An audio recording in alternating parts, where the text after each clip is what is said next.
सिद्धांत सरस्वती विजयते गौरीय गोष्ठीपति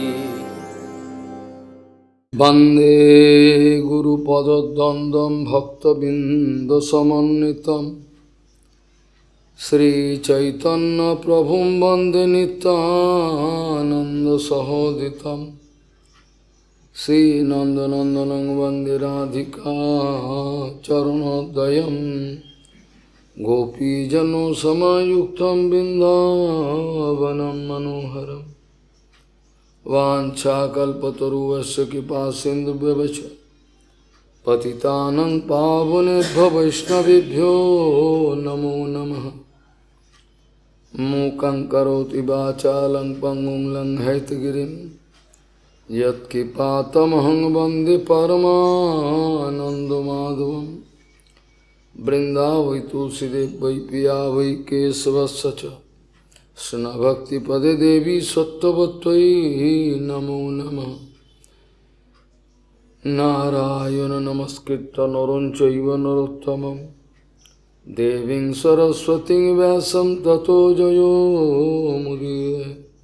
संकीर्तने कृष्ण कथोपदेशे गौरीयपत्रस्य प्रकाशने च सदानुरक्त गुरुभक्तियुक्तो भक्तिप्रमोदाक्ष जगोद्वरुन् ध्येयं सदा परिभवग्नमभिष्टदोहं तीर्थास्पदं शिवभिरिञ्चनुतं शरणं वेत्तात्यहं पनुतपालभवद्दिपूतं वन्दे महापुरुषते चरणारविन्दं यत्पादपल्लवनखचन्दमणिच्छटाय विस्फुरजित किमपि गववधू स्वदर्शि पूर्णानुरागरससागर सारमूर्ति साराधिकामयि कदा कृपां करोसि। श्रीकृष्ण चैतन्य प्रभु नित्यानंद श्री अद्वैत गदाधर शिवसदी गौरभक्तबिंद श्रीकृष्ण चैतन्य प्रभु नित्यानंद श्री अद्वैत गदाधर शिवसदी गौरभक्तबिंद। हरे कृष्ण कृष्ण कृष्ण हरे हरे हरे राम राम राम हरे।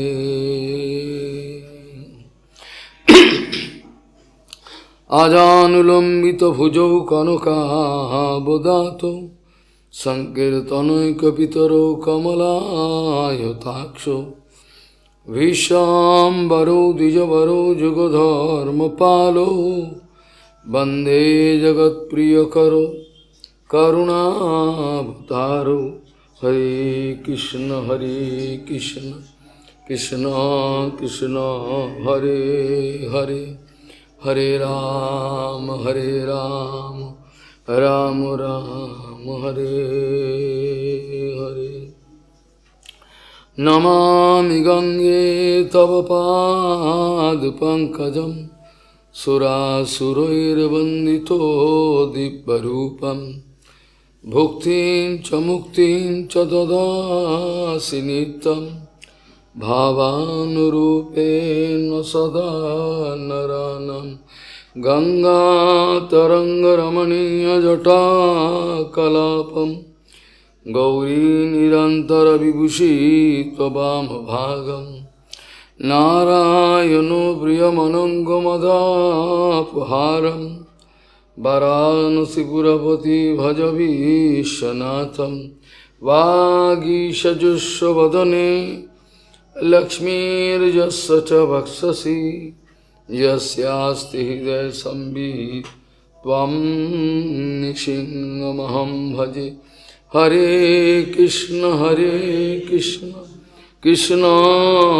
कृष्ण हरे हरे हरे राम राम राम हरे।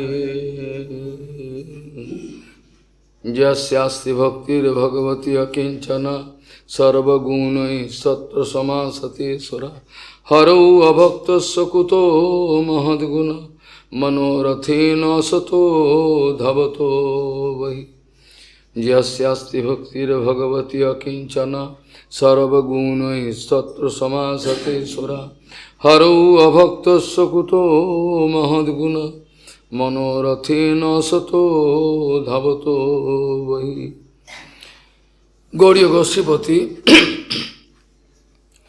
गोस्वामी श्री शिल भक्ति सिद्धांत सरस्वती गोस्वामी प्रभुपाद परमहंस जगद्गुरु जानिয়েছেন गौड़ीयगण सर्वदाई एकायन पद्धतिर ओपर विश्वास राखें, तारा बहुबायन पद्धतिर पक्षपाती नन। गौड़ीय गोस्वामी श्री शिल भक्ति सिद्धांत सरस्वती गोस्वामी प्रभुपाद परमहंस जगद्गुरु जानिয়েছেন गौड़ीयगण एकायन पद्धतिर ओपर सम्पूर्ण रूपे भरसा राखें, विश्वास राखें, तारा बहुबायन पद्धतिर पक्षपाती नन, जेटा आनुगत्येर खिलाफ विपरीत विचार। एकायन पद्धति काके बोले? एकायन पद्धति काके बोले?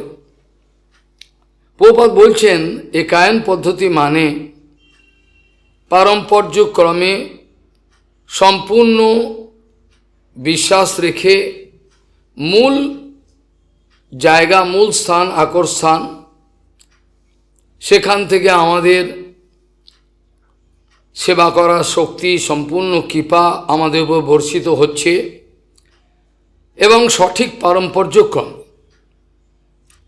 जेखाने गुरु पारंपर्ये कोनो भेजाल ढुके गेछे सेखाने एकायन पद्धति व्याघातप्राप्त होयेछे निश्चयई जानबेन।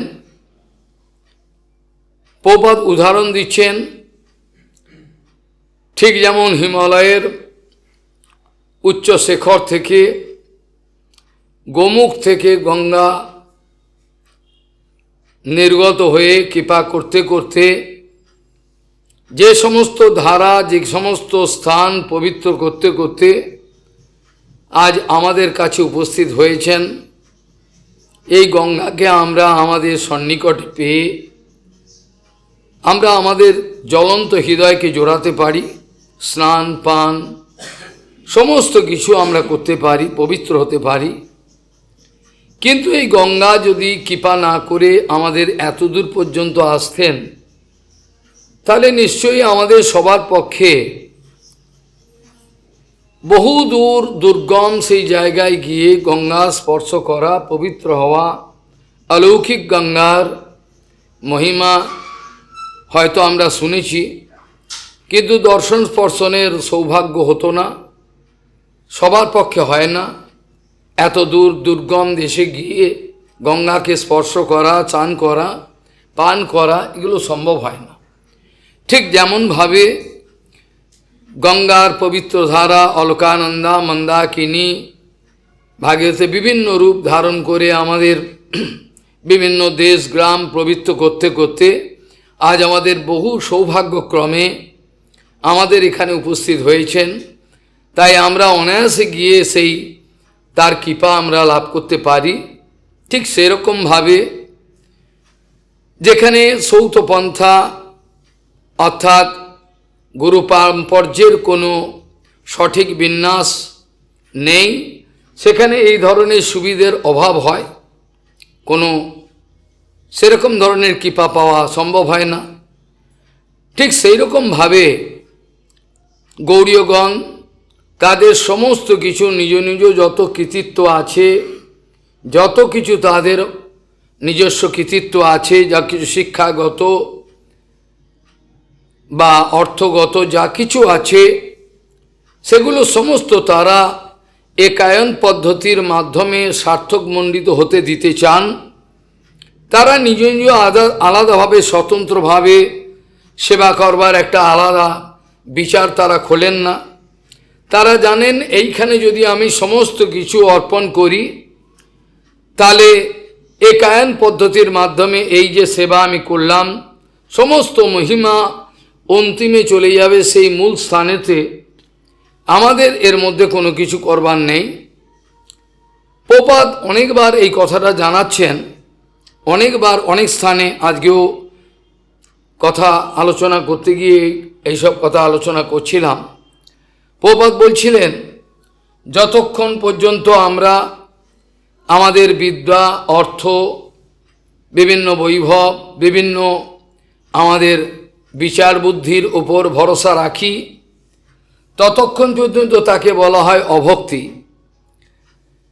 যতক্ষণ পর্যন্ত আমাদের ইন্দ্রিয় পরিচালনা করে, এই যে আমাদের বদ্ধ ইন্দ্রিয়, জড় ইন্দ্রিয়, এগুলোকে পরিচালনা করে আধ্যাত্মিক বিচারে যে সমস্ত জ্ঞান সংগ্রহ করার চেষ্টাগুলি, যেগুলোই আমার জীবনের মূলধন, পুঁজিপাটা, অপ্রাকৃত জগতের কোনো মূল্য আমার নাই, আমি বুঝি না, সেইগুলোকে বহুপাত বলছেন অভক্তি বলা হয়। যতক্ষণ পর্যন্ত নিজেদের ইন্দ্রিয় গ্রামের ওপর ভরসা রাখা, আধ্যাত্মিক জ্ঞানের কালেকশন করে আমি আমার ব্যাংকে রিজার্ভ রেখেছি, আমার এক্সপিরিয়েন্স ব্যাংকে, যখন যা ঘটনা ঘটবে আমার ওই অভিজ্ঞতা থেকে মিলিয়ে নেই, বলো এটা তাহলে এটা নিশ্চয়ই এটাই, এর বাইরে কিছু হতে পারে না। কুয়ার ব্যাংক, আমরা হচ্ছে কুয়ার ব্যাংক। প্রপাত একটা সুন্দর গল্প বলছেন, একটি বাচ্চা কুয়ার ব্যাঙ কোনো মতে বাইরে ছিটকে চলে এসছে, কুয়ার বাইরে, তার মা রয়েছে ভেতরে বড়। সেই কুয়ার ব্যাঙ বাচ্চা সে বাইরে একটা হাতিকে দেখে সে ভয়েতে ঝাঁপ মেরে একেবারে আবার কুয়ার ভেতর ঢুকে গিয়ে বলছে, মা বলছে এত ভয় পেয়ে গেলি? বলে ও জানো না ওখানে গিয়ে কি দেখলাম, বিরাট ব্যাপার, বিরাট বড় একজন, কত বড় হবে? বলে এত বড়? বলে একটু ফোলালেন, বলবেন না না কি যে বলছো, এ অনেক বড়, আর তাহলে আর কত বড়, এত বড় হবে? বলে ফেটে বুক ফেটে মরে গেল। এই আমাদের কোলা ব্যাঙের পেট ফাটার মতো বিচার আমাদের, সমস্ত আমরা নিজের কৃতিত্ব নেব, এই করতে করতে আমরা কোলা ব্যাঙের মতো পেট ফেটে মারা যাই। অর্থাৎ ভক্তিরাজ্যে আমরা আমাদের সব কিছু বাহাদুরি খতম হয়। এই জন্য বহুপাত বলছেন আমাদের অর্থগত বাহাদুরি, আমাদের বিদ্যা বত্তা যা কিছু আছে, যা কিছু আমাদের বিচার বিবেচনার বাহাদুরি আছে, সব কিছু বুদ্ধিগত তীক্ষ্ণতা, সমস্ত কিছু আমরা একায়ন পদ্ধতির মাধ্যমেই সার্থকমণ্ডিত করতে চাই এবং যাওয়া উচিত। এবং এটাকেই বলে একায়ন পদ্ধতি। যেটা স্টেট ব্যাংকের দেখবেন এর লোগো আছে, একটা সবুজ গোল করে একটা চ্যানেল কাটা আছে, লোকে বোঝে না এটা গোল করে একটা সবুজ চ্যানেল কাটা আছে, মানে হলো যত রাজ্যের আমাদের অর্থনৈতিক যা কিছু আছে, যা বিভিন্ন জায়গায় অর্থ যা কিছু আছে, সেগুলোকে সঠিকভাবে জড়ো করে দেশের উন্নয়নের জন্য চ্যানেলাইজ করো। এটার মানে হলো এই স্টেট ব্যাংকের এই চ্যানেলের স্টেট ব্যাংকের এই যে লোগো, এর মানে হলো এই, মানে সমস্ত জায়গাকার যেগুলো অর্থগুলো বেকার নষ্ট হয়ে যাচ্ছে বা পড়ে রয়েছে, সমস্ত সংলগ্ন করো, এগুলো একসঙ্গে এখানে করে এটা বিশেষভাবে দেশের উন্নয়নের জন্য কাজে লাগুক। এই বুদ্ধিটা খারাপ নয়, জড় বুদ্ধিতে এটা খারাপ নয়, কিন্তু অপ্রাকৃত জগতের ব্যাচারটা কিছু আলাদা। সেখানে বলছেন যত আমরা, প্রপাত বলছেন যে কোনো ভাবেই আমরা যখন আমাদের ইন্দ্রিয়জ জ্ঞানের উপর ভরসা রেখে কোনো কিছু লিখতে যাই, বলতে যাই, কিছু করতে যাই, যখনই কিছু করতে যাবে তখন সেই দায়িত্বটা আমাদের ঘাড়ে পড়ে যায়। প্রপাত বলছেন যখন আমরা একায়ন পদ্ধতিতে অবস্থিত রয়েছি, যখন আমরা ঐকান্তিকভাবে শরণাগত হয়ে রয়েছি, শরণাগত অবস্থায় কোনো ব্যক্তির কোনো অপরাধ হয় না, একথা প্রভুপাদ বলছেন। শরণাগত ব্যক্তির কোনো অপরাধ ভগবান ধরেন না, গুরু বৈষ্ণবও ধরেন না, কোনো করে ফেললো ঠিক আছে। কিন্তু প্রভুপাদ বলছেন যদি কেউ নিজে বাহাদুরি দেখাতে গিয়ে কিছু লেখা, কিছু কথা, কিছু বলতে যায়, তার ধাক্কাটা তাকে সামলাতে হবে। প্রভুপাদ বলছেন যেহেতু নিজের আনুগত্য ছেড়ে অন্যভাবে করছে, তখন তার দায়িত্ব থাকে, তার আক্রমণ মারামারি যা কিছু হয়, অপমান অপদস্থ তাকেই করতে হবে। আর যদি আনুগত্য থেকে আমি করি, কোনো কিছু লিখি বা বলি, যত সে বাহ্য দৃষ্টিতে যত সেটা করা কথা হয়, যা কিছু হয়, জগতের ক্ষমতাও নিয়ে আমাকে আক্রমণ করতে পারবে। কারণ ভগবান বলরাম ভেতরে বসে রয়েছেন, যারা আক্রমণ করার প্ল্যান প্রোগ্রাম করছেন, কিছু দূর গিয়ে তারা ছেড়ে দেবেন, করে লাভ নেই, ছেড়ে দেবে। বলরাম বসে রয়েছেন, প্রেরণা দেবেন না, কেন এটা তিনি আনুগত্যে করেছেন, তার নিজের ওপর দায়িত্ব তিনি নেন নাই।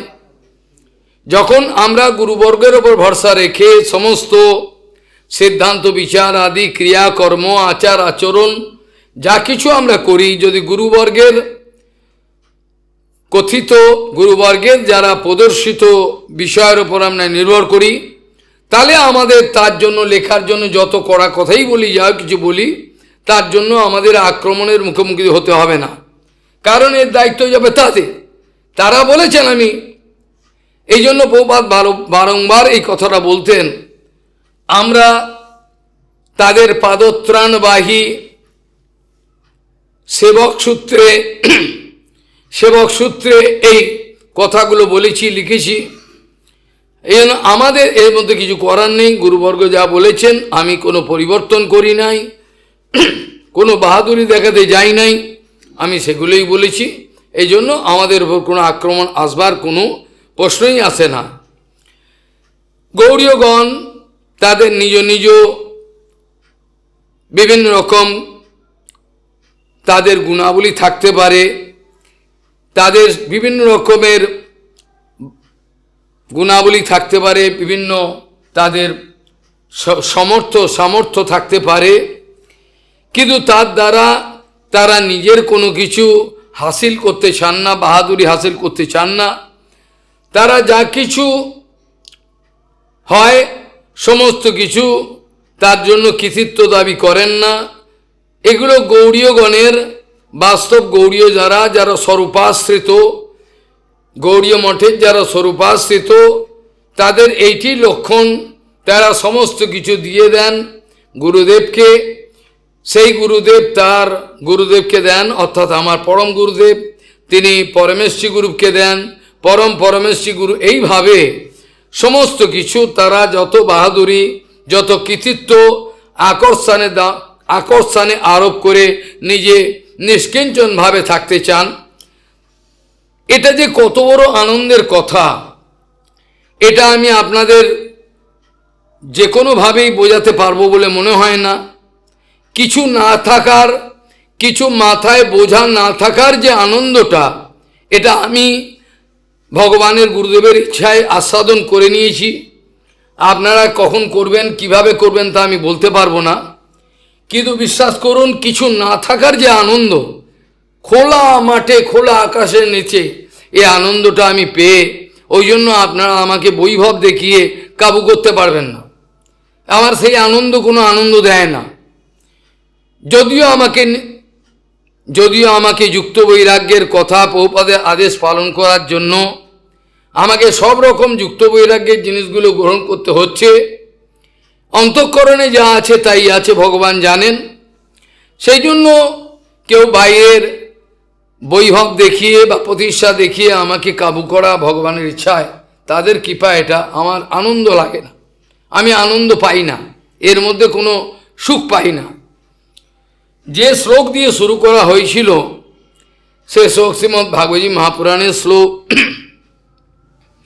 সেখানে বলছেন, যস্যাস্তি ভক্তির ভগবতী অকিঞ্চনা, যাদের আকিঞ্চনা ভক্তি বা নিষ্কিঞ্চনা ভক্তি, যাদের হৃদয়কে স্পর্শ করেছে, তাদের কথা তারাই জানেন।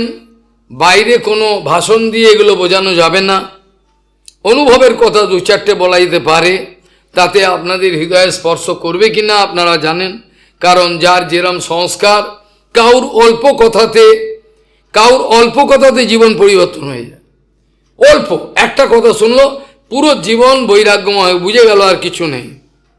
আবার অনেকে অনেক কথা শুনলো, অনেক প্রসাদ আহার করলো, গুরু বৈষ্ণবের কাছে নিজের জড় রক্তমাংসের পিণ্ডটাকে অবস্থান করাবার অভিনয় করে বলল আমি গুরু বৈষ্ণবের সঙ্গে থাকি, কি তাদেরও আবার দেখা গেল হলো না, ফাঁকা হয়ে গেল। এটা প্রভুপাদ বলছেন প্রচুর পরিমাণে যাদের ভেতরে কপাল ভালো থাকে, প্রভুপাদ বলছেন তবে তারা এটা হয়, চৈত্যগুরুর কৃপা লাভ করবেন, তারা সাপোর্ট লাভ করবেন। যে কোনো হরিকথা কীর্তন আমরা শুনি, আমরা আচরণ করি, সেগুলো যদি চৈত্যগুরুর দ্বারা অনুমোদিত হয় তখন আমার হৃদয়কে স্পর্শ করে। আর যদি কোনো শাসন অনুশাসনকে মেনে নিয়ে ভয়েতে কিছু করে ফেললাম, তাতে চিত্তকে স্পর্শ করবে না। যারা হৃদয় থেকে চিন্তা করবেন ভজনের জন্য এসছি, এই সব বিষয় কেন আমাকে স্পর্শ করবে, তাহলে তো আমি তো যোশীর সঙ্গী হয়ে গেলাম। কামিনী যোশীত, কামিনী যোশীত, কাঞ্চন যোশীত, প্রতিষ্ঠা যোশীত আমাকে তো শেষ করে দিল। তাহলে ভজন জীবনের গুরুপাদ গুরু বৈষ্ণবের দ্বারা প্রদর্শিত সমস্ত আচার আচরণকে জীবনে গ্রহণ করার যে ইচ্ছা, মতি, গতি সমস্ত কিছু নির্ভর করে তাদের পূর্বে কি আচরণ ছিল, বর্তমানে কি অপরাধ করেছেন, তার প্লাস মাইনাস হয়ে কি অবস্থা দাঁড়াবে। আর সর্বাঙ্গীনভাবে শরণাগত ব্যক্তির সব দায়িত্ব চলে যায় গুরুদেবের। সর্বাঙ্গীনভাবে শরণাগত ব্যক্তির দায়িত্ব সম্পূর্ণরূপে চলে যায় গুরুদেবেরও, তাদের কোনো দায় নেই, সব দিয়ে দিচ্ছে।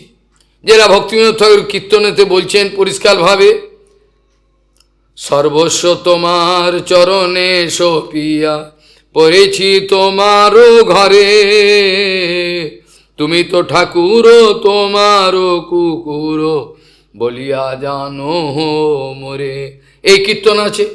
আবার মানস দেহ গেহ যৌ কিছু মোর, অর্পিনু তুয়া পদে নন্দ কিশোর। আবার আত্মনিবেদন তুয়া পদে করি হইনু পরম সুখী, দুঃখ দূরে গেল চিন্তা না রহিল চৌদিকে আনন্দ হেরি, এগুলো হয় সমস্ত। এইভাবে সম্পূর্ণ নির্ভর করে আমার নিষ্কপট ভাবের উপর। নিষ্কপট ব্যক্তির যত দোষ থাকুক ভগবান শরণাগত বৎসলেগুলো গ্রহণ করেন না। তিনি সমস্ত যোগ্যতা গুরুদেবের মাধ্যমে শিষ্যের অন্তঃকরণে সঞ্চারিত করতে সমর্থ। যে গুরু নিজের ক্ষমতা, নিজের শক্তি পারম্পর্যক্রমে পরবর্তী আমনায় ক্রমে অপরের যারা অনুগত তাদের মধ্যে দিতে পারেন না, নিশ্চয়ই তিনি পতিত গুরু, বঞ্চক গুরু অথবা হতে পারে শিষ্য বঞ্চক। এ দুটোর মধ্যে কোনো সমঝোতা হয় না। সদ্গুরু শরীর ছাড়বার আগে অবশ্যই তার প্রদীপের আলো রেখে যাবেন, নিয়ম। যে কোনোভাবেই কোনো সৌভাগ্যবান জীব আসবেন, তিনি এই কৃপা নিতে পারবেন। সেটা কার মাধ্যমে সেটা বলা যায় না, সেটা পুরুষ দেহের মাধ্যমে আসতে পারে, স্ত্রী দেহের মাধ্যমে। পরমেশ্বর শ্রীধর গোস্বামী মহারাজের দুজন মাতাজির মাধ্যমে শক্তি প্রবাহিত হয়েছিল,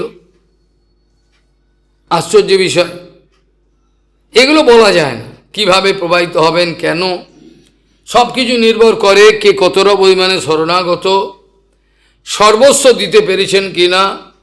যে যতটা পরিমাণে নিজেকে দিতে পারবেন, যিনি যতটা পরিমাণে নিজেকে দিতে পারবেন, প্রভুপাদ বলছেন তিনি ততটা পরিমাণে লাভবান হবেন। যিনি যতটা পরিমাণে নিজেকে আত্মনিবেদনের যতটা পার্সেন্টেজ হবে ততটা পরিমাণে তিনি লাভবান হবেন। যিনি পূর্ণ বস্তুকে পেতে চান, কান খোলে শুনে রাখুন, যিনি পূর্ণ বস্তুকে পেতে চান তিনি পূর্ণ শরণাগতি হবেন। অবশ্যই পূর্ণ বস্তুকে পেতে গেলে পূর্ণ রূপে নিজেকে দান করতে হয়, নিঃশেষ রূপে নিজেকে দিতে হবে। যদি পারেন তাহলে সেই কৃপা অবশ্যই এখনও পারবেন, কোনো এর মধ্যে কোনো সন্দেহের কোনো অবকাশ থাকতে পারে না। যে শ্লোক দিয়ে শুরু করা হয়েছিল সেখানে বলছেন, যস্যাস্তি, যার আছে আকিঞ্চনা ভক্তি, তার মধ্যে সর্বগুণেশ তত্র সমাসতে সুরাহা, সের মধ্যে সমস্ত সদ্গুণের সঙ্গে স্বর্গের দেবতারাও বাস করেন, দিব্য সুরীগণও তার মধ্যে কৃপা করতে পারেন, আসতে পারেন। যা শাস্তি ভক্তির ভগবতী অকিঞ্চনা সর্বগুণী শত্রু সমাসতী সুরাহা।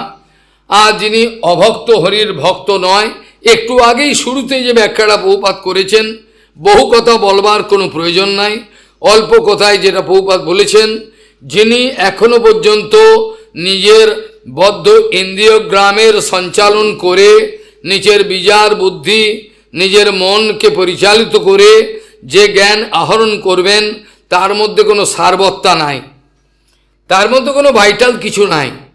কেন এগুলো সব আধ্যাত্মিক জ্ঞানেরই রকম ফের বৈচিত্র্য। যতক্ষণ পর্যন্ত মানুষ নিজের ইন্দ্রিয়গ্রাম মন বুদ্ধির উপর ভরসা রাখবে, ততক্ষণ প্রভুপাদ বলছেন এটাকে বলা হয় অভক্তি। যখন সর্বস্ব নিজের ছেড়ে দিয়ে তোমার ইচ্ছায় আছি নির্ভর করিয়া, নিজ চেষ্টা বল প্রতি ভরসা ছাড়িয়া, নিজ চেষ্টা বল প্রতি ভরসা ছাড়িয়া তোমার ইচ্ছায় আছি নির্ভর করিয়া, এই ধরনের বিষয়টা যখন আসে, এটাকে প্রভুপাদ বলছে এটা কি বলে ভক্তি। ভক্তিতে যে অনাবিল এক আনন্দ, বর্তমানে যারা সেবা করছেন বলে যা মনে করছেন, তাদের ভেতরে আনন্দ হচ্ছে না। আমি বুঝতে পারছি তাদের সর্বাঙ্গীন আনন্দ হচ্ছে না। সর্বাঙ্গীন আনন্দ তখন হয় যখন সম্পূর্ণ নিজেকে নিঃস্ব করে ভিখারি, আমি একেবারে নিঃস্ব, কিছু নেই আমার, আমার মান সম্মান ইজ্জত প্রতিপত্তি কেউ দিক, এটা আমার ইচ্ছা নয়। এরকম অবস্থা যখন হয়, এভাবে যখন শরণাগত হয়, তখন এক অনাবিল আশ্চর্য আনন্দ হৃদয়কে গ্রাস করে, যেটা আপনাদের কাছে আমি গল্প বলে বোঝাতে পারবো না। কোনোদিন যদি আপনাদের হয় তাহলে সেটা বুঝতে পারবেন। এটা এনি অ্যামাউন্ট অফ লেকচার হরিকথার মাধ্যমে আপনাদেরকে বোঝানো সম্ভব না। যার হয় তিনি জানেন, আর যারা কৃপা করেন তারা জানেন। এর মধ্যিখানে কোনো থার্ড পার্সন থাকেন না, জানতে পারেন না কি করে হয়। এক অনাবিল আনন্দের ধারা হৃদয়তে প্রবাহিত হবে।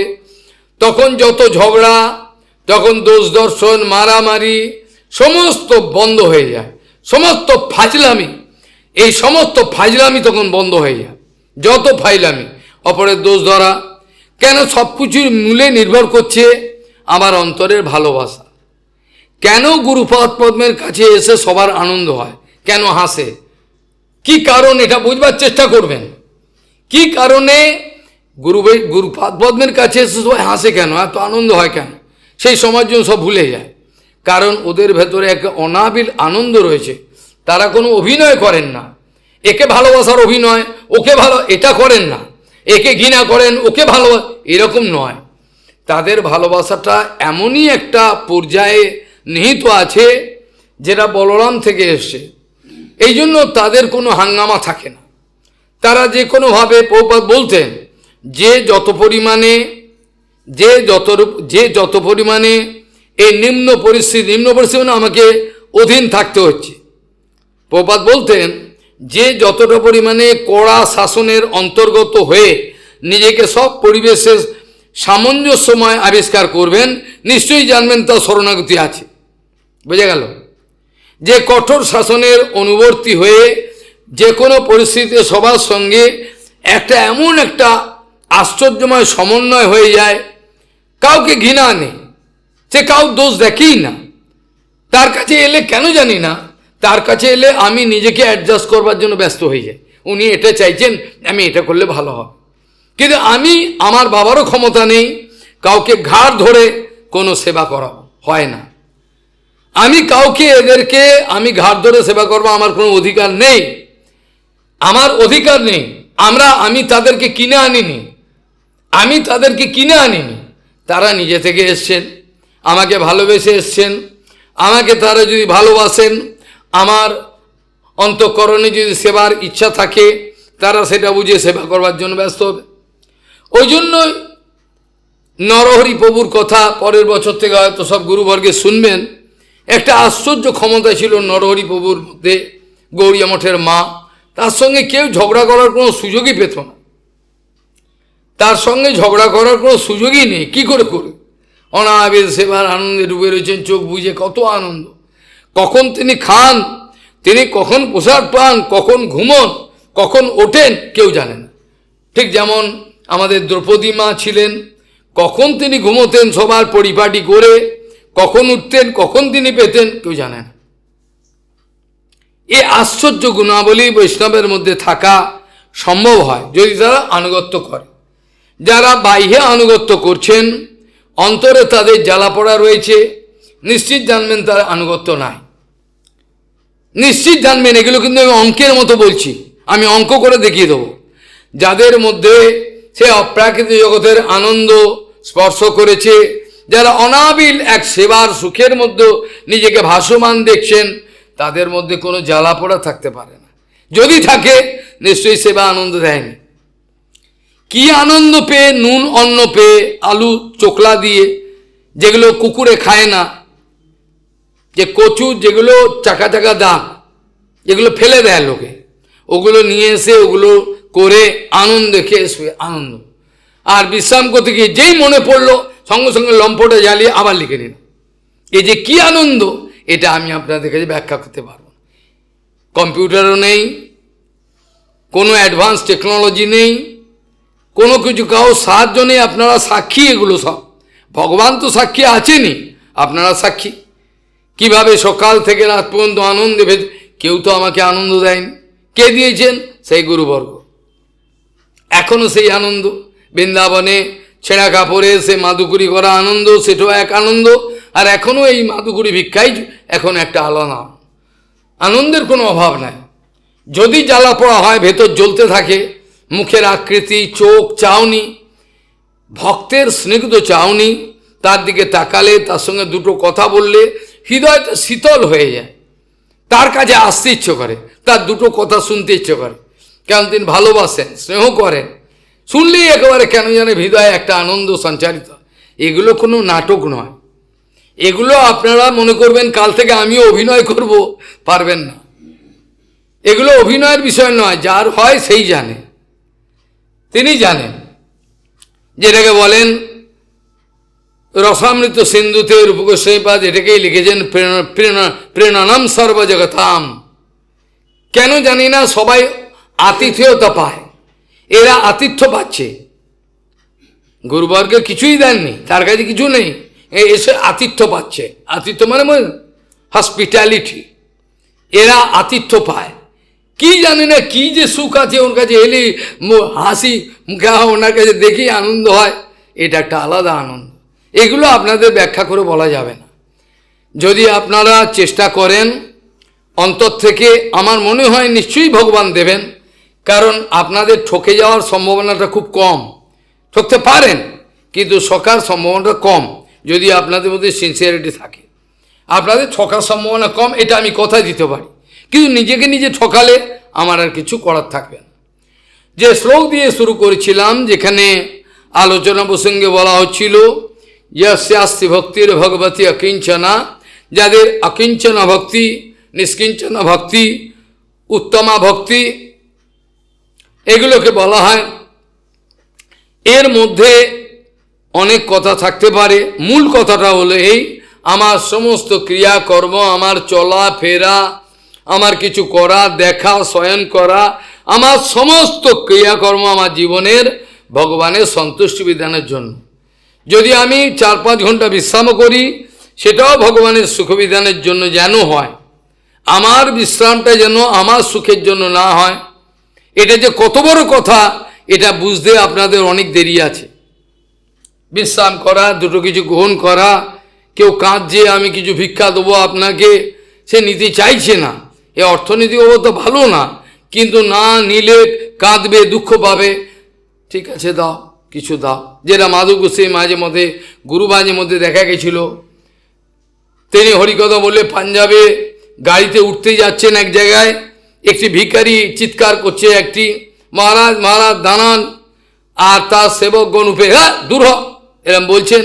মহারাজ গাড়ি থেকে নেমলেন, তো বলছেন তার যা কিছু কয়েন ছিল ভিক্ষা করেছিলেন সেটা মহারাজকে দান করে দিলেন। মহারাজ আনন্দে সেগুলো গ্রহণ করলেন। এগুলো যে কি আনন্দ আপনি জানেন না। কাউকে ব্যথা দেওয়া উচিত নয়। আমার কোনো বাক্য যেন কাউকে ব্যথা না দেয়, আমাকে কড়া কথা বলতে হয় সেটা চিকিৎসার জন্য। আপনারা মনে রাখবেন, আমাকে যে কড়া কথা বলতে হয় এটা কেবল চিকিৎসা, আর কিছু না। আমার কড়া কথা কাউকে দুঃখ দিতে পারে না। যদি কেউ দুঃখ পায় সে নিশ্চয়ই এ শরণাগত নয়, বুঝতে পারেনি, যার জন্য দুঃখ পেয়েছে। কাউকে কোনোদিন, কালকেও না সেদিন আলোচনা প্রসঙ্গে বলছিলাম, ভগবান শ্রীকৃষ্ণ উদ্ধবকে বলছেন, উদ্ধব, কেউ যদি ছোট বড় কথা বলে, তোমাকে অপমানজনক করে, তাতে উত্তেজিত হয়েও না। অতি বা আদাম তিতিক্ষেত না বা মান্যিত করি, সঙ্গে সঙ্গে তাকে অপমান করো না। এটা বৈষ্ণবতা নয়, এটাকে বৈষ্ণবতা বলে না যে আমাকে সঙ্গে সঙ্গে আমি বলবো আর দেখিয়ে দেবো আমি, এটাকে বৈষ্ণবতা বলে না। এটাকে বলা হয় শরণাগতির অভাব। অতি বা আদাম তিতিক্ষে, আমার যখন কোনো স্বার্থ নেই তা তোমার গালাগাল আমার কি যা আসে, এই কথাই তো প্রভুপাদ বলছেন। এই কথাই প্রভুপাদ বলছেন। ওই বিরোধীগণ যারা রূপ রঘুনাথের বিরুদ্ধে অভিযান করছেন, তাদের যে সিদ্ধান্ত আদি, তারা আমাকে যথেচ্ছাচার অত্যাচার করছেন, সেগুলোকে উদাসীন থেকে রূপ রঘুনাথের বিচারকে সংরক্ষিত করা, এটা আমার জীবনের উদ্দেশ্য। তাতে যদি কেউ গালমন্দ করে, অপমান করে, তাতে উদাসীন থাকবে না আপনারা। তাতে উদাসীন থেকে রূপ রঘুনাথের সেই বাণী বৈভব আদি তাদের আচরণকে সংরক্ষণ করার জন্য প্রতিজ্ঞাবদ্ধ হন। যেহেতু আপনাদের নিজের কোনো স্বার্থের কোনো বিষয় নেই, আপনারা বলছেন, সেক্ষেত্রে আপনাদের তো রেগে যাওয়ার কোনো প্রশ্ন নেই। আপনাদের উত্তেজিত হওয়ার প্রশ্ন তখন আছে যখন আপনারা নিজ নিজ কোনো স্বার্থকে অবশ্যই গুপ্তভাবে সংরক্ষণ করতে চাইছেন, তখন আপনার উত্তেজিত হওয়ার বিষয় আছে। যখন আপনারা ছেড়ে দিয়েছেন গুরু বৈষ্ণবের উপর, তাতে উত্তেজিত হওয়ার কোনো প্রশ্ন আসতে পারে না। শরণাগতির কোনো বিষয় কেউ অনুভব করতে পারে না। মুখে কীর্তন করতে পারে, বলতে পারে, সবই করতে পারে, কিন্তু এটা অনুভব করতে কেউ পারে না। এই জন্য বলছেন যে শাস্তি ভক্তির ভগবতী অকিঞ্চনা সর্বগুণৈস্তত্র সমাসতি সুরাহা, আর হরৌ অভক্ত সকুত মহৎ গুণাহা। হরির যারা অভক্ত, তাদের বাহ্য দৃষ্টিতে অনেক গুণাবলী থাকা সম্ভব। বাহ্য দৃষ্টিতে সেগুলো সমস্ত জড় গুণাবলী। যারা হরির অভক্ত, তাদের বাহ্য দৃষ্টিতে অনেক গুণাবলী থাকা সম্ভব, কিন্তু সেই গুণাবলীগুলো সমস্ত জড় গুণাবলী। এগুলো গুরু বৈষ্ণবের গুণাবলীর সঙ্গে তুলনা করা অপরাধজনক। তিনিও দয়াময়, আমাদের গুরুদেব দয়াময়, এটা নয়। তাদের দয়ার ভেতরে কোনো স্বার্থ লুকিয়ে রয়েছে, এনার দয়ার মধ্যে কোনো স্বার্থ নেই। এগুলো মূর্খ লোক বুঝবে না। মূর্খ লোক বাহ্যের যে দান দক্ষিণার যে এই যে জারি করা হয়েছে বিভিন্ন রকমের অ্যাডভার্টাইজমেন্ট, সেগুলো দেখেই তারা মোহিত হবেন, তারা বাকি কোনো কিছুই অনুভব করতে পারবেন। আর বলছেন হরৌ অভক্তস্য কুত মহৎ গুণাহা, হরির যারা অভক্ত তাদের মধ্যে কোনো ভালো সৎ গুণাবলী, অপ্রাকৃত গুণাবলী থাকা সম্ভব না। হয়তো অনেকেই তিলকমালা নেবেন, তিলকমালা নিয়েছেন, হরে কৃষ্ণ করছেন, একাদশীও করছেন, সবই করছেন। আবার এমনও আছে পতিত গুরুর পাল্লায় পড়েছেন, আবার তার জীবনে অনেক তিক্ত অভিজ্ঞতা আছে, তার আত্মীয় পরিজনের অনেকে পদস্খলন দেখেছেন, চারিত্রিক দোষ তার গুরু ভাইদের মধ্যেও দেখেছেন। দেখে আর তার এবার চুন খেয়ে গাল পুড়েছে, এবার দই দেখলে ভয় করে। দই জগতে নেই, দই হতে পারে না, এটা আমাদের বিশ্বাস চলে আসে।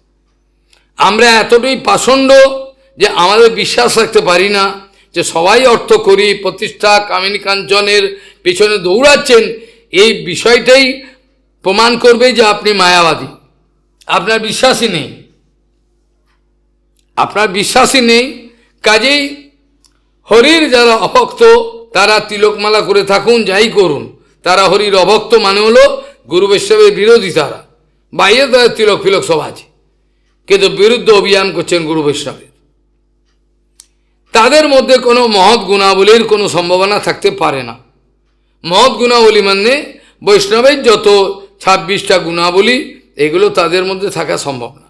আর কৃষ্ণ ভক্তে কৃষ্ণগুণ সকলই সঞ্চরে, অনন্ত গুণ, হরি অনন্ত, হরি রূপ অনন্ত। কাজেই এর মাধ্যমে আমাদের অনুভব করা উচিত, এর মাধ্যমে আমাদের অনুভব করা উচিত যে যে সমস্ত বিষয়গুলো আমাদেরকে প্রলোভিত করছে সেইগুলো থেকে কিভাবে বাঁচা যায়। যে যত পরিমাণে উচ্চসঙ্গ গুরু বৈষ্ণবের করেছেন তিনি তত পরিমাণে এই জাগতিক এই মায়াদেবীর যে প্রভাব এর থেকে রেহাই পাবেন। এটা নির্ভর করছে কত পরিমাণে তারা সাধুসঙ্গ করেছেন। যে যত পরিমাণে সাধুসঙ্গ করেছেন তত পরিমাণে তারা এই সমস্ত বিষয় থেকে রেহাই পেতে পারবেন। তাদের কৃপার উপর নির্ভর করে, অন্য কোনো জোর জবরদস্তি হবে না। আমাদের কাম, ক্রোধ, লোভ, মোহ, মদম, আশ্চর্য এগুলোর ওপর আমরা যদি জোর খাটাতে যাই, জোর জবরদস্তি খাটাতে যাই, তাহলে সেটা বিপরীত ফল হবে। আমি যদি আমার মনকে বশীভূত করার জন্য শাস্তি দিচ্ছি, জোর করে শাস্তি দিচ্ছি, তাহলে আমি কিন্তু ভালো ফল পাবো না। আমি ভালো ফল পাবো না। আমি ভালো মানুষই দেখার জন্য আমার কাম ক্রোধকে বাইরের দৃষ্টিতে একটু দেখাচ্ছি, ওপরে একটা চুনকাম প্রলেপ দিয়েছি, চুনকামের একটা প্রলেপ দিয়ে রেখেছি, ভেতরে কিন্তু দুর্গন্ধ ভয়ঙ্কর। ওপরে একটা চুনকামের প্রলেপ দিয়ে রেখেছি যাতে কেউ না দেখে ফেলে। কিন্তু গুরু বৈষ্ণবের দৃষ্টি সব দিকে, তারা যতই আমি ভালোবাসি তারা দেখতে পান। এইভাবে আমি ওপরে একটা প্রলেপ দিয়ে রেখেছি যাতে আমার এই সব দুর্গুণগুলো ধরা না পড়ে। এই পর্যন্ত কথা। এই আমার ভজনের বাহাদুরি, এর বাইরে আর কিছু নয়। আমরা বিগত দিনগুলোতে আলোচনার মাধ্যমে বলেছিলাম যেমনভাবে আমি ভগবানের নাম সংকীর্তন আদিতে আনন্দময়, এই আনন্দময় হরিকথা কীর্তনের স্রোতেতে গঙ্গায় অবগাহন করব, তত পরিমাণে আমার চিত্তবৃত্তি পরিষ্কার পরিবর্তন হওয়া, নির্মল হওয়ার সম্ভাবনা থাকবে। যত পরিমাণে আমার ডেডিকেশন এই হরিকথা, হরিকথার কার্যকারিতা সর্বকাল সর্বক্ষেত্রেই প্রশস্ত, এর মধ্যে কোনো সন্দেহ নাই। কিন্তু যার যেমন পাত্র, যার যেমন শরণাগতি, যার যেমন সেবার ভাব, সেই অনুপাতে সেই হরিকথার দ্বারা কৃতকৃতার্থ হতে পারে, এর বেশি হবে না। যার পাত্র যতটা, ততটা পাত্র অনুযায়ী তার সেই মঙ্গলের বিধান সে করতে পারবে, এর বাইরে সে আর হবে না। সকলেই একই হরিকথা শুনে একই কৃপা লাভ করবে, এটা কখনোই হয় না, এটা কখনোই হতে পারে না। সেটা সুখদেব গোস্বামী হরিকথা হোক বা সুতদেব গোস্বামীর হরিকথা হোক বা গোকর্ণজির হরিকথা হোক, এখানে কোনোদিনই কোনোভাবেই আমরা দেখিনি যে সবার এক ফল পেয়েছেন। এমনকি গোকর্ণজির মহারাজের কীর্তনে ইংরেজি হরিকথাতে আলোচনা হয়েছিল, এই কার্তিক ব্রত গেল তখন, সেখানে বলা হয়েছিল যে গোকর্ণজি প্রশ্ন করেছিলেন বৈকুণ্ঠ পার্ষদগণকে, আপনারা একটা বিমান কেন আনলেন? এটা তো ঠিক মনে হচ্ছে না। আনি তানি বিমান আনি ন যুগপৎ কুতঃ, এদের সবার জন্য আনলেন না কেন বিমান? তার উত্তরে বৈকুণ্ঠ পার্ষদরা বলেছিলেন, দেখুন সবাই আপনার হয়তো হরিকথা শুনেছেন কম বেশি, কিন্তু এরা হরিকথা শ্রবণ করার পর নিজের জীবনে গ্রহণ করে নাই। এরা নিজের জীবনে গ্রহণ করে নাই, শুনেছে, এখান দিয়ে শুনে এখান বার করে দিয়েছে। আবার কেউ অল্প শুনেছে, আচরণ করেনি। ওই জন্য এরা হরিকথা শ্রবণ করেছে, কিন্তু এদের ডাইজেশন, অ্যাসিমিলেশন হয়নি। প্রথম কথা হলো আপনি খেয়ে ফেললেন, লোভে পড়ে এক গাদা ভাজা পুরি সব খেয়ে ফেললেন, ও করে বমি হয়ে গেল, লাভ কিছু হলো না। ওই জন্য নির্ভর করে ডাইজেশন পাওয়া, কার কত হজম ক্ষমতা হবে সেই পরিমাণে সেই আহার করবেন। এত আহার করলেই ভালো থাকে এমন কোনো কথা নেই, এরকম আহার করলেই ভালো এরকম কোনো কথা নেই। আহার অত্যন্ত অল্প স্বল্প করলেও মানুষ ভালো থাকতে পারে। আর সেটা নির্ভর করছে হজম ক্ষমতা, হজম করার পর যেটাকে বলে ডাইজেশন। তারপরে আরেকটা প্রক্রিয়া আছে যেটা আপনারা শোনেননি, যারা বায়োলজিক্যাল সায়েন্স তারা জানেন, এটাকে বলে অ্যাসিমিলেশন, আত্মীকরণ। অর্থাৎ খাবার হজম হওয়ার পর সারাংশগুলো এরম লোমকূপের মাধ্যমে সমস্ত ভেতরে অর্গানের মাধ্যমে সমস্ত শরীরে সঞ্চালিত হয়ে যাবে। যার যত পরিমাণে ব্লাডের সঞ্চালন তাড়াতাড়ি হবে তার বার্ধক্য অনেক পরে আসবে। যার যত পরিমাণে শরীরে সঞ্চালন রক্ত সঞ্চালন ক্ষমতা বেশি হবে, যে নিকুরের পুটকি সন্দেশ হয়ে পড়ে থাকবেন তার হবে না। যে শরীরে সঞ্চালন করবেন, একেবারে বাচ্চার মতো আনন্দে থাকবেন, তার শরীর ভালো থাকবে। সে নিজে চিন্তাই করেন না আমার বয়স হয়েছে, কেন তো বয়স তো শরীরে, তা তো মন তো চাঙামাঙা রয়েছে, আনন্দের হতে ব্যভিচার করেন না, তার রোগ ব্যাধি কম হবে। যার যত পরিমাণে সঞ্চালন হবে খাদ্যের সারাংশ তার ওই পুষ্টি আত্মীকরণ হয়ে যাবে। প্রত্যেকটা আমাদের টিস্যুর মধ্যে অক্সিজেনের এবং অন্যান্য সরবরাহ যেগুলো হয় যত পরিমাণে অধিক হবে, আর চলাচলের যদি জ্যাম হয়ে যায় তাহলে সেটাকে আমাদের গাড়ি যেমন ট্রাফিক জ্যাম হয়ে যায়, ট্রাফিক জ্যাম, তো সেরকম ব্লাড সার্কুলেশনের জ্যাম হয়ে যায়, তখন সেই শরীর ক্লান্ত লাগবে, মরার মতো ঘাটের মরার মতো লাগবে, ভালো লাগবে না। কেন? এর মানে হলো এ জানে না, এরা জানে না, এর মানে হলো এ সঞ্চালন হচ্ছে না। প্রত্যেকটা ব্লাডের টিস্যু অক্সিজেন পাওয়া যায়, ওই জন্য আমাদের সবাইকে অ্যান্টিঅক্সিডেন্ট খেতে হয়। খালি গান্ডে বিন্ডে খেয়ে নিলে হয় না, কি খেলে সুস্থ থাকবো অল্প। এর মানেটা দুজনের কাছে দুরকম। কেউ বলে খাওয়ার জন্য বেঁচে আছি, কেউ বলে বাঁচার জন্য খাই, কেউ বলে বাঁচার জন্য খাই, কেউ বলে খাওয়ার জন্য বাঁচি, দুরকম, কিচ্ছু করার নেই।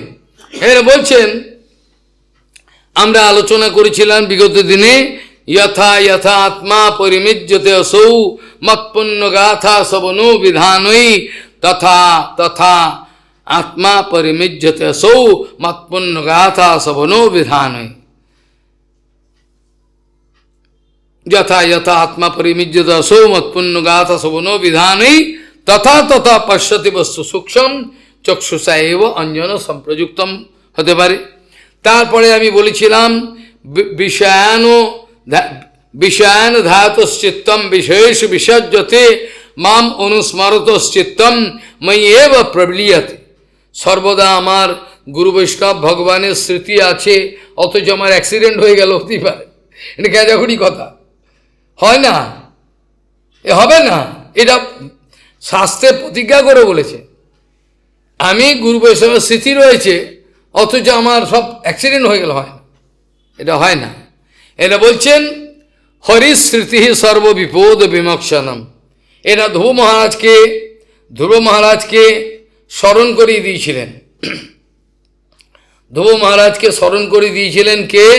ওই তার নাম কি ভুলে গেলাম, উনি হচ্ছেন নারদজি স্মরণ করেছিলেন। যুদ্ধেতে গুজ্জক গুণের সঙ্গে যুদ্ধ হচ্ছে, ধ্রুব মহারাজ পাগল হয়ে যাচ্ছেন, কি ব্যাপার, এরা সব নানারকম তন্ত্রমন্ত্র জানে।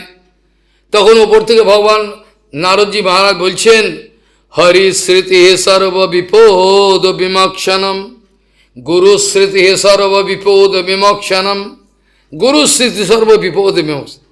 হরি স্মৃতি যার আছে তার কিছু হতে পারে না, কাজকলা কেউ কিছু করতে পারবে না। এক একটা প্রমাণ দেবো, গায়ে কাঁটা দিয়ে যাবে, মৃত্যুর মুক্তে ফিরেছে, মৃত্যু অবধারিত মৃত্যু হয়নি, কারণ স্মৃতি রয়েছে, স্মৃতি রয়েছে, হয়নি, সমূহ মৃত্যুর থেকে ফিরে চলে। আমরা গুরু বৈষ্ণব স্মৃতি নিয়ে থাকি না, ওই জন্য আমাদের মাথায় সিং গজায়, সিং বোঝেন, অসুরের সিং গজায় বিভিন্ন রকম। এরা বলছেন ধ্যাত বিষয়ান চিত্তম বিষয়েষু বিসর্জতে মাম অনুস্মরত চিত্তম মই এব প্রবিলীয়তে। আমার চিন্তা করতে করতে আমার চরণে একেবারে মিলেমিশে যায়, অনাবিল আনন্দে অবগাহন করে। আর ইয়াসমা বলছেন তস্মাদ অসৎ অভিধ্যানম যথা স্বপ্ন মনোরথম হিত্বা মই সমাধৎস মনো মদভাব ভাবিতম। আমার ভাবকে সামনে রেখে অন্য জড়জগতের যত নোংরা চিন্তা আদি এগুলোকে সরিয়ে দাও। পূর্ব ইতিহাস ভুলিনু সকন সেবা সুখ বেমন। পূর্বের যত জঘন্য আমি ক্রিয়াকর্ম করেছি এগুলো আমাকে অধঃপতনের পথে নিয়ে গেছে, এগুলো সব ভুলবো কি করে? গুরু বৈষ্ণব স্নেহ তো ভুলতে পার, আর স্নেহটা কখন হবে? শরণাগতি হলে, দিনহীন হলে। আমি মাথা উঁচু করে থাকবো, কৃপা দিতে হবে আপনাকে, এটা এরমভাবে কৃপা পাওয়া যায় না।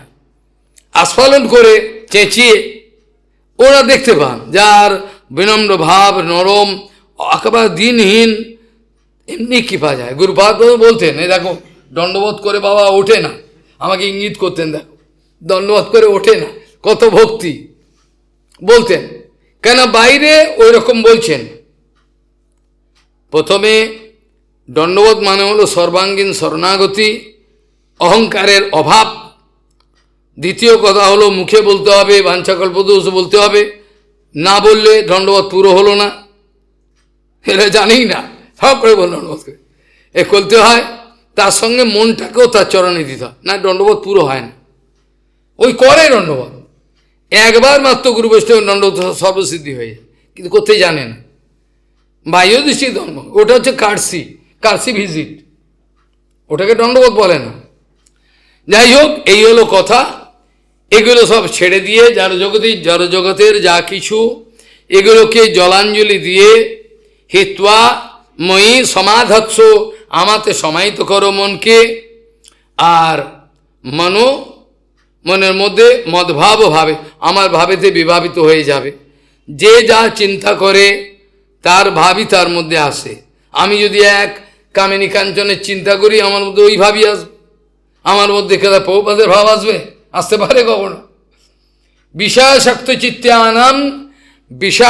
চিত্তানাম কৃষ্ণাবেশ সুদূরতঃ। বিষয়ের যার মন ধাইছে সে পেয়ে যাবে কৃপা। কি করে হয়? কখনোই হয় না, কখনোই হতে পারে না। আমরা কালকে বিগত দিনে এই পর্যন্ত আলোচনা করেছিলাম, স্ত্রীনাম স্ত্রী সঙ্গীনাম সংযম ত্যক্তা দূরত আত্মবান ক্ষেমে বিবিক্ত আসিনম, না ক্ষেমে বিবিক্ত আসিন চিন্তয়েত মাম অতীন্দ্রিত। স্ত্রীনাম স্ত্রী সঙ্গীনাম সংযম ত্যক্তা দূরত আত্মবান ক্ষেমে বিবিক্ত আসীন চিন্তয়েত মাম অতীন্দ্রিত। অতীন্দ্রিত মানে একেবারে প্রহরী, যেমন অতন্দ্রিত প্রহরী মানে একেবারে কোনো তার এই যে পাহারা দিচ্ছে এর মধ্যে মাছি গলতে পারবে না, ফুল অ্যাটেনশন দিয়ে এইরকম ভাবে। কারণ আমরা জানি কামিনী কাঞ্চন প্রতিষ্ঠার থেকে অধিক লোভনীয় বস্তু কিছু নাই। এ সম্বন্ধে পরে আমরা আলোচনা করব, কিভাবে আমাদের মনটা কেড়ে নিয়ে চলে যায়, আমরা আর ফিরে পাবো না। এমনভাবে মনকে হরণ করে নিয়ে যাবে।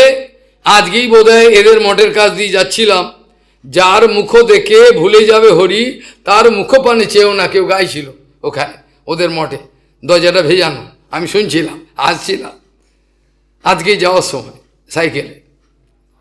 কাজেই আমাদের চিত্তকে হরণ করে নিয়ে যাওয়ার জন্য মায়াদেবী বিভিন্ন রূপে আমাদের কাছে আবির্ভাব হবে, কখনো কামিনী রূপে, কখনো কাঞ্চন রূপে, কখনো প্রতিষ্ঠা রূপে, বিভিন্ন প্রলোভনের ডালি সাজিয়ে আমাদের কাছে আসবেন। যেমন বিয়েতে তত্ত্ব সাজিয়ে নিয়ে যায়, ওরকম আসবেন। আর সেইগুলোতে মোহিত হয়ে ওইখানে হাঁড়ি কাটে গলা দেবে, ওই ছাগলগুলো হাঁড়ি কাটে গলা দেবে, ওইখানে মায়া দেবে, একবারে জবাই দেবে, হয়ে গেল, এবার যা বলির ফাঁটা, এইভাবে হবে। ওই জন্য বলছেন স্ত্রীনাম শ্রী সঙ্গীনাম সঙ্গ ত্যাগটা দূরত আত্মবান। আত্মবান হওয়া মানে হলো বাহিরের দৃষ্টি ছেড়ে দিয়ে অন্তর্দৃষ্টি জাগ্রত কর।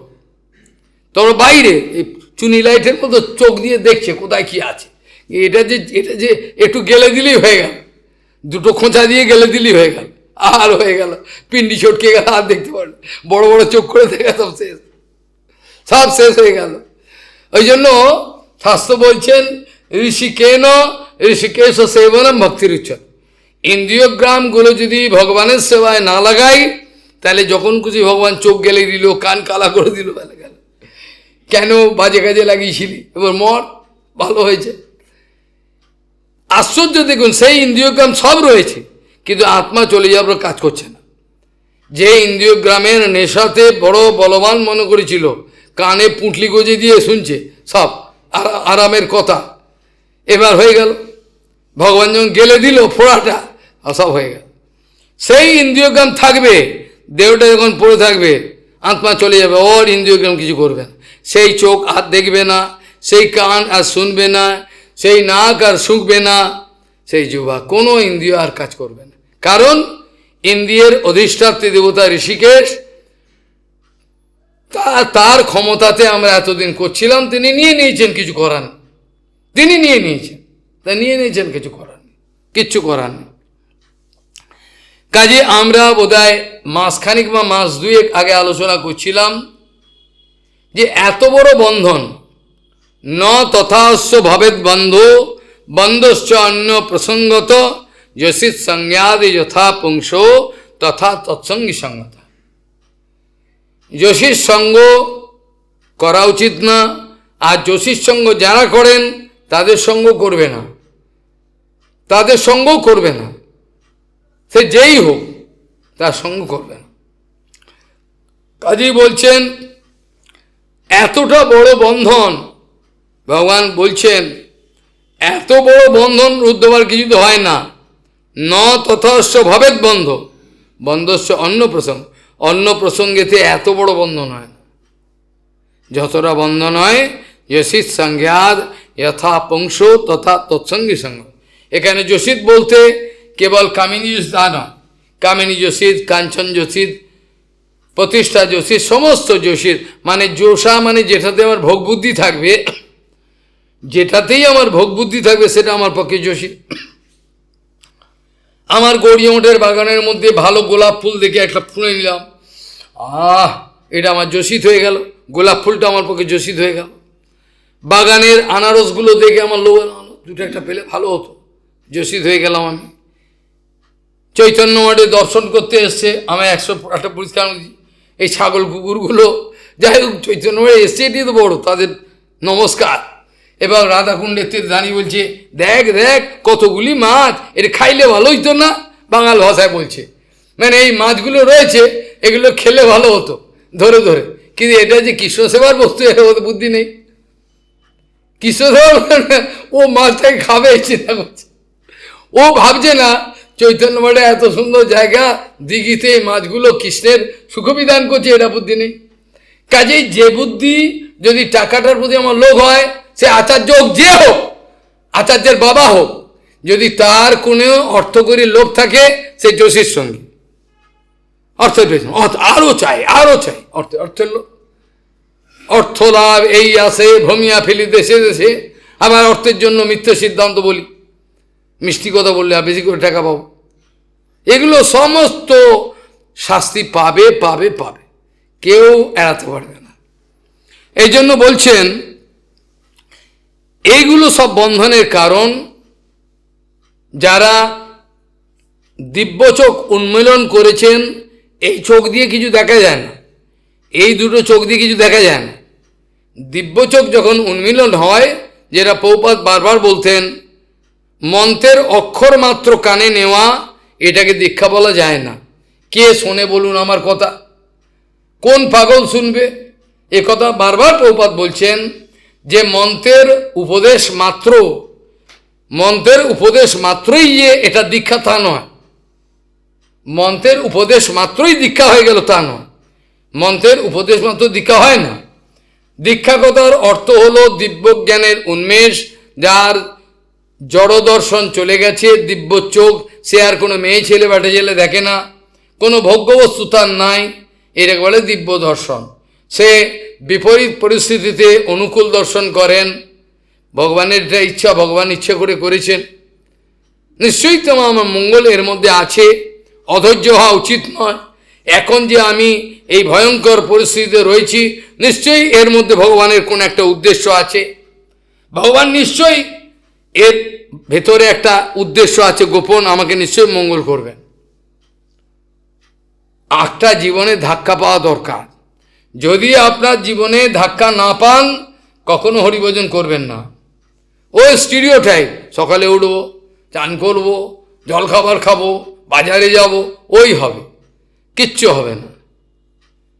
যখন আপনার জীবন, আপনার ভাব, আপনার ভাবের দ্বারা যখন পরিচালিত হবে, যখন আপনার সমস্ত ক্রিয়াকর্ম ভাবের দ্বারা পরিচালিত হবে, তখন সাকসেস। ওই স্টিরিওটাইপ এত 50,000-এর নাম করতেই হয়, এটা নিয়ম, এরকম করে হবে না, কোনোদিন হয় না। এভাবে অগ্রসর কোনোদিন হবে না।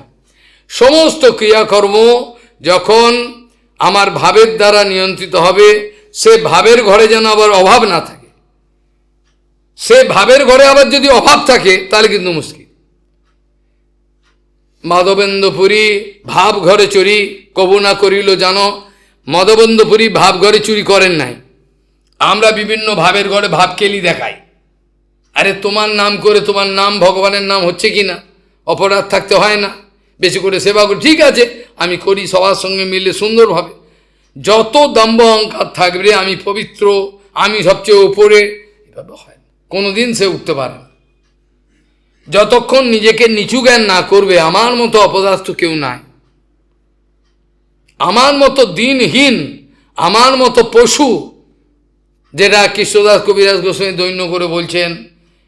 কৃষ্ণদাস কবিরাজ গোস্বামী, রূপ গোস্বামী পাদ, সনাতন গোস্বামী পাদ, এরা তো কোনো নাটক করছেন না, এরা বাস্তবিকভাবে বলছেন দৈন্য আর ভক্তি এটা পরস্পরের প্রপোর্শনেট।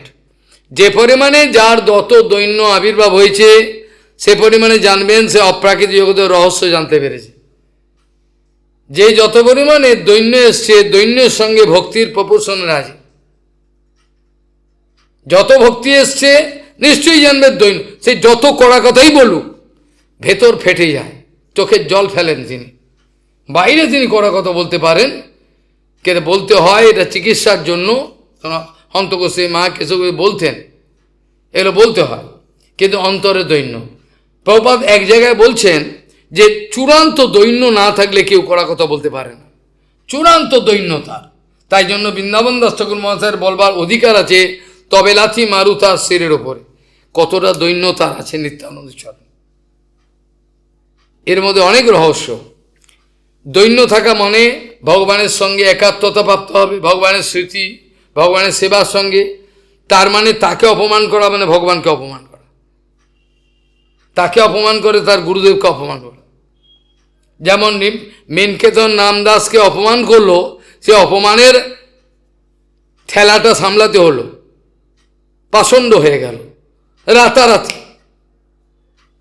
খালি তাকে সম্মান করে নাই, উঠে দাঁড়ায়নি।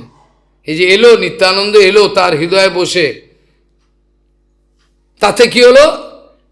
কৃষ্ণদাস কবিরাজ গোস্বামী বলছেন, সেই কালে আমার ভাতার হইল সর্বনাশ। এই শব্দটা বলছেন, কি বলছেন? সেই কালে আমার ভ্রাতার হইল সর্বনাশ। তার ব্যাখ্যায় প্রভুপাদ ভক্তিমোহন ঠাকুর বলছেন, সেই কালে আমার ভ্রাতার হইল সর্বনাশ মানে কি? গুরুচরণে অপরাধ করে বৈষ্ণব চরণে তাদের প্রতি আস্থা চলে গেল, তার উগ্র দর্শন চলে এলো, অপরাধ হয়ে পতন হয়ে গেল। এখানে ব্যাখ্যায় বলছেন, সেই কালে আমার ভ্রাতার হইল সর্বনাশ মানে কি? তার অধঃপতন হয়ে গেল। চেতনা যে ছিল সেটা নেবে গিয়ে শেষ হয়ে গেল। সে এখন বাজারের লোকের সঙ্গে সমান, ওই খাওয়া দাওয়া থাকে। সেই কালে আমার ভ্রাতার হইল সর্বনাশ। কৃষ্ণদাস কবিরাজ গোস্বামী কতটা নিরপেক্ষ, নিজের ভাইয়ের নামে বলছেন। চিন্তা করুন, নিজের ভাই, এই কালে আমার ভ্রাতার হইল সর্বনাশ, সব চলে গেল। ওই জন্য দম্ভ অহংকারের কোনো স্থান নাই। এক বিন্দু সেবা করে যে দম্ভ অহংকার করবে, আমি এত করেছি, এত সেবা করেছি, তার সেবা, সে কর্মচারী, সে ম্যাথর। সেবা করে যে আস্ফলন করে, সে কি সেবক? যে সেবা করে আস্ফলন করে, সে কখনই সেবক নয়। সে কখনই সেবক হতো। আমি এত প্রচার করেছি, কি প্রচার করেছি? নিজের কাছে প্রচার হয়েছে তোমার নিজের কাছে প্রচার হয়েছে কি দেখো আগে। যেটা বৌপাল আজকে বিকেলে ছিল, নিজের কাছে প্রচার হয়নি। যার নিজের কাছেই প্রচার পড়ে গেছে, কি প্রচার করবে? কিছুই করবে না। প্রচার মানে অনুভবের কথা, যে সেবা করেছি বানিয়ে বানিয়ে কিছু বলা নয়, টাকা ইনকাম নয়। তাহলে এইখানে ভগবান এই পর্যন্ত এলে বিশ্রাম দিলেন কোথায়? শ্রীনাম শ্রী সঙ্গীনাম সাংজ্ঞাম ত্যক্তা দূরত আত্মবান ক্ষেমে বিবিক্ত আশীন চিন্তয়েত মাম অতীন্দ্রিত। নিরবচ্ছিন্নভাবে ঘুমোবার সময় ভগবানের চিন্তা, ঘুমিয়েও কোনো স্বপ্ন আসবে না, নোংরা আসতে পারে না। যার অন্তর সর্বদাই ভগবানের চিন্তায় বিভোগ আসতে পারে না, হবেই না। এই জন্য বলছেন অতীন্দ্রিত ভাবে, একবারে পাহারাদারের মতো, উদ্ধরেত আত্মনা আত্মনম ন আত্মনৈব অবসাদয়েত। নিজেকে কোনো পতনের দিকে নিয়ে যাও না। তুমি তোমার নিজের পতনের জন্য দায়ী। কাকে দায়ী করবে? কাকে তুমি দায়ী করবে? তুমি নিজে দায়িত্ব। ওই জন্য ভগবান বলছেন গীতাতে উদ্ধরেত আত্মনা আত্মনম ন আত্মনৈব অবসাদ। নিজেকে, ইংরেজিতে একটা কথা আছে, God helps them those who help themselves. ঈশ্বর তাদেরকে সাহায্য করেন যারা নিজেদের সঙ্গে সুবিচার করেন। আমি অন্যায় করছি, এটা উচিত নয়, এই কথাটা বলা উচিত নয়, এই প্রতিশোধ নেওয়ার ইচ্ছা আমার থাকা উচিত নয়, আমি এটা অন্যায় করলাম, এগুলো আমার করা উচিত ছিল না। এই জন্য নিজেকে নিজে বাঁচাতে হয়, তারপরে গুরু গোস্বামীর কৃপা পাওয়া যায়। যাই হোক, এর মধ্যে অনেক কথা আছে।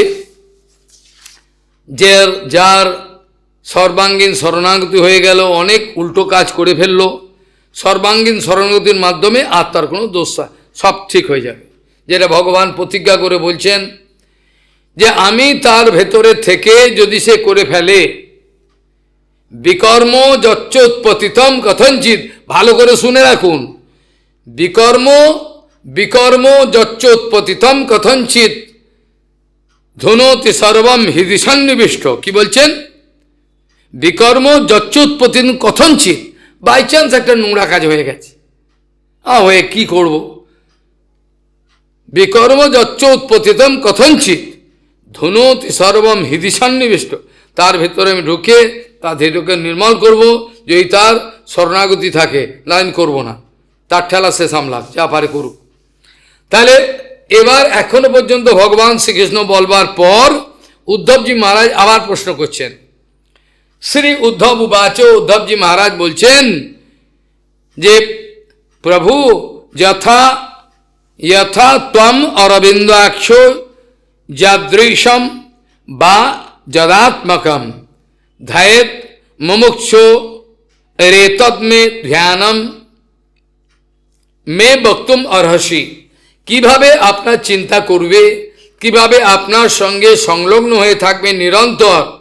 যথা ত্বম, এই যে আপনি যে অরবিন্দাক্ষ পদ্মপলাশ লোচন, যথা ত্বম অরবিন্দাক্ষ যাদৃশম, আপনি কেমন, আপনি কীরকম ভাব আপনার, বা যদাত্মকম, কিভাবে আপনার সঙ্গে নিরন্তর যোগযুক্ত হয়ে থাকা যাক, কিভাবে থাকা যায়, তার নিয়মটা কি, কি পদ্ধতি, কিসের মাধ্যমে কেমনভাবে আমি পারবো, এটা তো সবাই পারে না, সবার পক্ষে সম্ভব হয় না।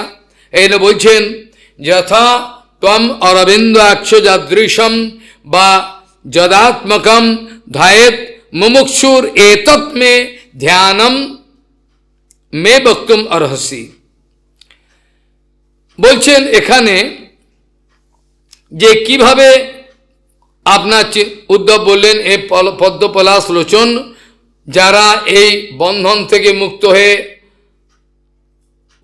উঠতে চান চেতন রাজ্যে পরম আনন্দময় জগতে,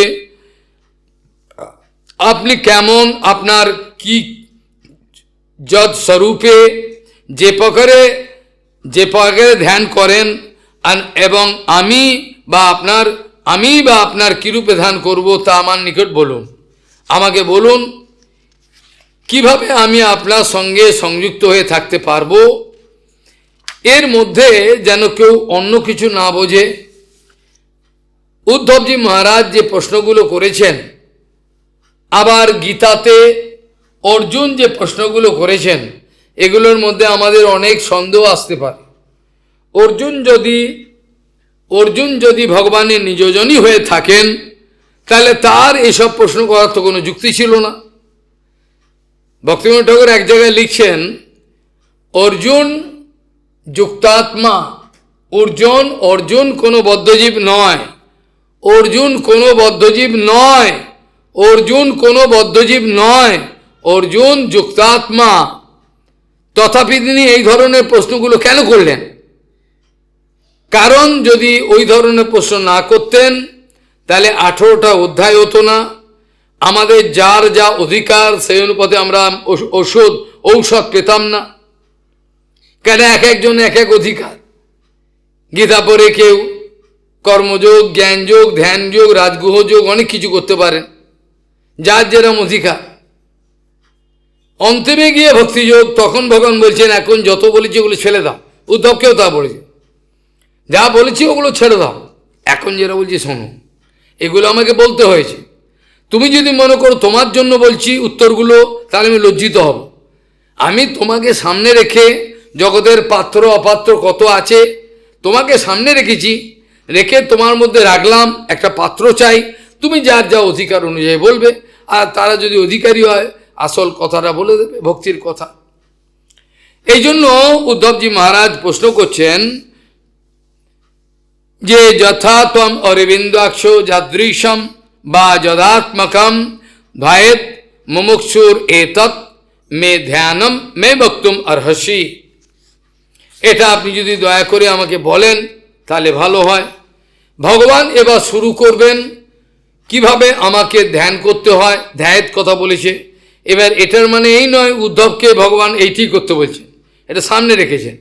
ভগবান এর উত্তর দিচ্ছেন, প্রথমে তুমি এক আসনেতে ভালো করে বসবে, শিরদাঁড়া সোজা করবে, এগুলো বলা আছে ভগবান। যাদের রোগ দেখি আমি তাদের বলি, এরা মানে না আমার কথা, এরা মানে না, এরা যদি করে এরা কিন্তু সুস্থ হয়ে যায়, করবে না, এরা খুব বাহাদুরি দেখাবে। এরা মনে করে ঘুমিয়ে পড়লে শরীর ভালো হয়, ঘুমিয়ে পড়তে কখনো শরীর ভালো হয়, ঘুমিয়ে পড়লে কখনো শরীর ভালো হয় না। ওই সময়টা আমি যেটা সেটা করলে ভালো হয়, করবে না। আমার কিছু বয়স হলে অসুস্থ হয়ে গেল এই ব্যভিচারের জন্য। ভগবান বলছেন উদ্ধব, আমি এটা হয়তো কালকে আলোচনা করব, আজকে স্পর্শ করে ছাড়বো। আমি খালি এটা উচ্চারণ করব। ভগবান প্রথমেই বলছেন সম আসন আসিনম সম কায়ো যথা সুখম। অর্থাৎ ভগবান বলতে চাইছেন তুমি সিদ্ধাটাকে সোজা করে সুখাসনে বসো। সুখাসন বোঝো, পদ্মাসন বা সুখাসন একই, ওরকম ধরনের সুখাসনে বসো। হস্ত উৎসঙ্গ আধায়, এরমভাবে হাতটাকে উৎসঙ্গ মানে কোলে রাখো। আর স নাসাগ্র কৃতেক্ষণা, তোমার নাকের অগ্রভাগটাকে এরমভাবে দেখবে, এরমভাবে রাখো, এভাবে রাখতে বলছে। অত আপনাকে বলছে না, উদ্ধবকে বলছে, যার যা অধিকার সেটা পাবে। সে বলেছে মহারাজ কাল থেকে আমি এটা বলব, এটা নয়। এরা বলছেন সম আসন আসিনঃ সম কায়ো যথা সুখম হস্তৌ উৎসঙ্গ আধায় স নাসাগ্র কৃতেক্ষণাঃ, নাকের ডগায় দৃষ্টি রাখো। যে যতটা পরিমাণে মনঃসংযোগ করতে পারে তার ততটা পরিমাণে সিদ্ধি লাভ হয়। এগুলো যারা বড় বড় সাধু তাদের মনঃসংযোগ এমন, কিন্তু দেখছেন ওই ধ্যান করছে না তো, কই আপনি মনঃসংযোগ এমনি আছে, ওদের মনঃসংযোগ চলতে চলতে থাকে। এদের মনঃসংযোগ করতে হয় এক জায়গায় বসে, মনঃসংযোগ এমনি থাকে, হাওয়া চলছে মাথায় কোনো না কোনো ভাবে।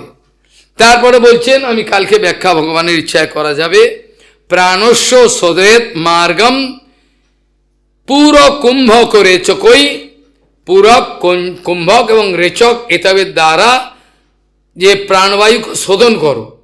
এই আমাদের এই প্রথম কথা, এটা প্রমাণ দিয়ে করোনা পিরিয়ডে যে লেখা হয়েছিল is corona a curse or blessing, এর মধ্যে দেখে সব বলা আছে, কেউ নেবে না।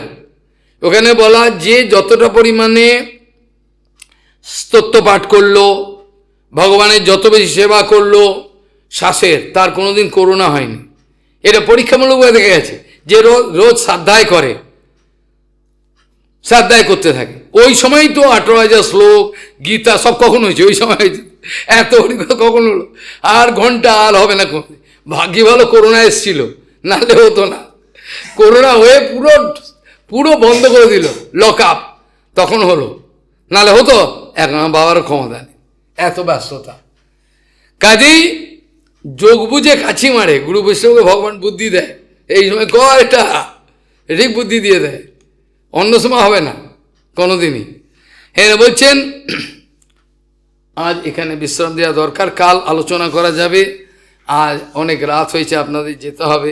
যাই হোক, কালকে ভগবানের ইচ্ছা হলে আলোচনা হবে। যস্যাস্তি ভক্তির ভগবতী অকিঞ্চনা সর্বগুণৈ তত্র সমাসতে সুরা হরৌ অভক্তস্য কুতো মহদ্গুণ মনোরথেন সতো ধাবতো বহি বাঞ্ছাকল্পতরু কৃপা সিন্ধু পতিতানং পাবনেভ্যো বৈষ্ণভ্যো নমঃ। আনন্দে জীবন কাটাও, দুঃখে করো না। কিসের দুঃখ? হ্যাঁ,